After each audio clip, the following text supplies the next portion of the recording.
আসসালামু আলাইকুম রহমতুল্লাহি ওয়া বারাকাতুহু। ঘুষের সংজ্ঞা: ঘুষ এমন লেনদেন যা কারো অধিক খর্ব বা অধিক অবৈধ অধিকার লাভের উদ্দেশ্য প্রদান কিংবা গ্রহণ করা হয়। ঘুষ ও হাদিয়ার মধ্যে পার্থক্য: হাদিয়া দেওয়া হয় কোনো ব্যক্তির সম্মান সহানুভূতির প্রতি লক্ষ্য রেখে, পক্ষান্তরে ঘুষ দেওয়া হয় নিজের স্বার্থ উদ্ধারের লক্ষ্য। হাদিয়া শর্তমুক্ত লেনদেন, পক্ষান্তরে ঘুষ শর্তযুক্ত থাকে। হাদিয়ার ক্ষেত্রে কোনো আবেদন নিবেদন থাকে না, পক্ষান্তরে ঘুষের মধ্যে আবেদন, দর কষাকষি ও শঙ্কার বিষয় বিদ্যমান। হাদিয়ার উদ্দেশ্য পরকালীন সওয়াব, পক্ষান্তরে ঘুষের উদ্দেশ্য পার্থিব স্বার্থ উদ্ধার। হযরত আবু হুরায়রা রাদিয়াল্লাহু তাআলা আনহু থেকে বর্ণিত আছে, তিনি বলেন, হুজুর সাল্লাল্লাহু আলাইহি ওয়াসাল্লাম ঘুষদাতা গৃহীতা উভয়ের প্রতি অভিশাপ দিয়েছেন। ঘুষের প্রদান আদান প্রদানে অসংখ্য ক্ষতি বিদ্যমান রয়েছে, যথা সামাজিক ক্ষতি: ঘুষের মাধ্যমে মানুষের পরস্পরের ভ্রাতৃত্ব বন্ধন ছিন্ন হয়ে যায়। সমাজে যখন ঘুষের প্রবণতা বৃদ্ধি পায় তখন কোনো মানুষই পরস্পরের সাহায্য করতে এগিয়ে আসে না। যেখানে নিজের স্বার্থ রয়েছে সেখানে গিয়ে হাজির হয়, বিনা স্বার্থে কারো কল্যাণে এগিয়ে আসে না। সবারই প্রথম টার্গেট থাকে কিভাবে অধিক হারে টাকা কামানো যায়। পরোপকারে কোনো মনোযোগ থাকে না, এমন সমাজের প্রতিটি মানুষ স্বার্থপর হয়ে ওঠে, ফলে ক্রমান্বয়ে সমাজ ধ্বংসের দিকে অগ্রসর হয়ে যায়। ঘুষের অর্থনৈতিক ক্ষতি: ঘুষের কারণে অর্থনৈতিক উপর অসম্ভব চাপ পড়ে, বিশেষ করে সমাজে পুঁজিবাদ মাথাছাড়া দিয়ে উঠে এবং মুদ্রা মান নিয়ন্ত্রণের বাইরে চলে যায়। ফলে অভাবীরা দিন দিন রসাতলে যেতে থাকে, ফলে সমাজে অভাব অনটন দেখা দেয়। ঘুষের দিনই ক্ষতি: পার্থিব ক্ষতির পাশাপাশি ঘুষের মধ্যে দিনের ক্ষতিও বিদ্যমান রয়েছে। যেমন, ঘুষ লেনদেনকারীর উপর আল্লাহ ও তার রাসূলের অভিশাপ পতিত হয়। অবৈধ উপার্জনের ফলে কবিরা গুনাহ হয়। তাছাড়া পরকালে তার জন্য রয়েছে যে কঠিন জাহান্নামের শাস্তি। প্রশ্ন: প্রায় সব ডাক্তার কোনো নির্দিষ্ট কোম্পানির সঙ্গে চুক্তিবদ্ধ হয়ে রোগীদের ব্যবস্থাপত্রে সেই কোম্পানির ঔষধ লিখে কমিশন গ্রহণ করে। সেক্ষেত্রে শরীয়তের বিধান কি? উত্তর: সার্বক্ষণিক রোগীর সেবা, চিকিৎসা ও কল্যাণ কামনায় নিজেকে নিয়োজিত রাখা ডাক্তারের নৈতিক ও ঈমানী দায়িত্ব।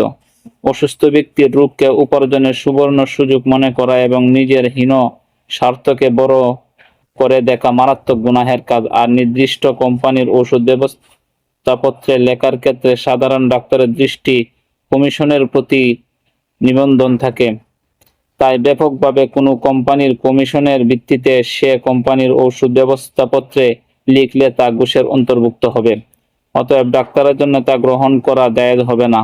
তবে নিম্নোক্ত শর্তের সাপেক্ষে কমিশন বৈধ হতে পারে, যথা: কেবল কমিশনের আশায় রোগীকে অপ্রয়োজনীয় বা বেশি দামি ওষুধ না লেখা, ডাক্তারের অভিজ্ঞতার আলোকে অন্য কোম্পানির ওষুধ রোগীর জন্য অধিক কল্যাণকর হলে সেটাই লিখে দেওয়া, কমিশনের পরিমাণ পূর্ণ থেকে নির্দিষ্ট সংখ্যায় বা শতকরা হারে নির্দিষ্ট থাকা, ঔষধ কোম্পানি তার নিজস্ব লাভ থেকে ডাক্তারের কমিশন প্রদান করা, কমিশনের কারণে ওষুধের রেট বৃদ্ধি না করা, এ কারণে ওষুধের গুণগত মান হ্রাস না পাওয়া।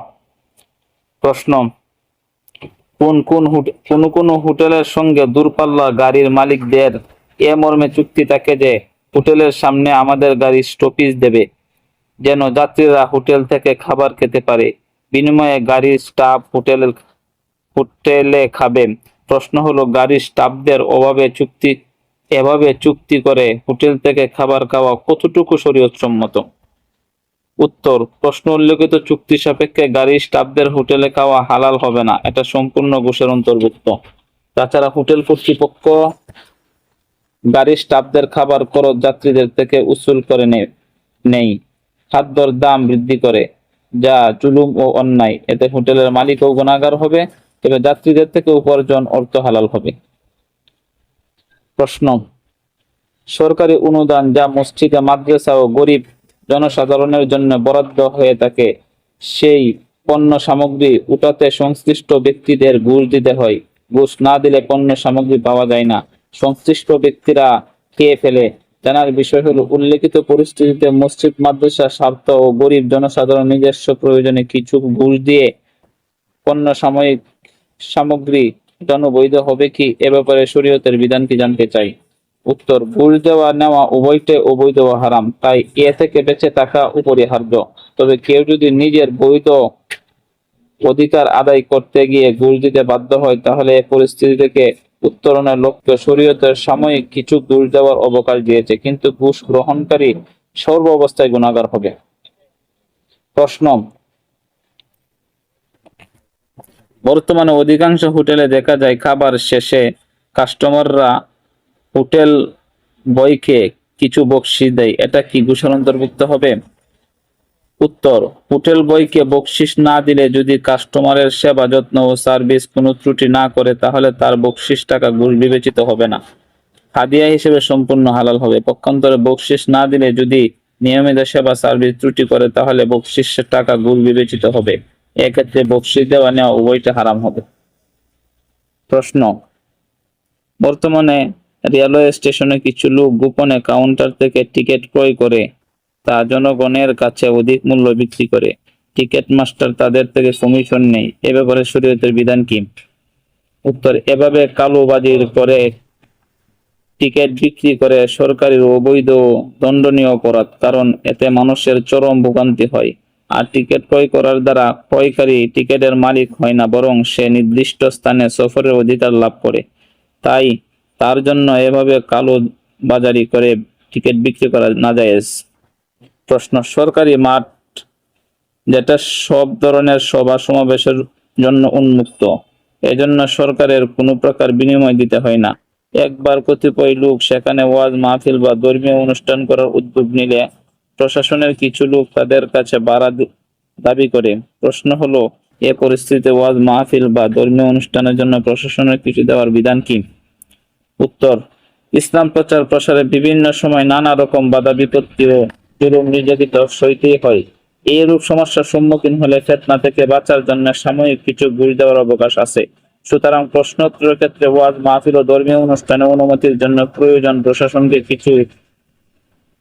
কিছু দেওয়া যেতে পারে, কিন্তু প্রশাসনের জন্য এইরূপ অর্থ গ্রহণ করা বৈধ নয়, ঘুষ হিসেবে সম্পূর্ণ হারাম হবে।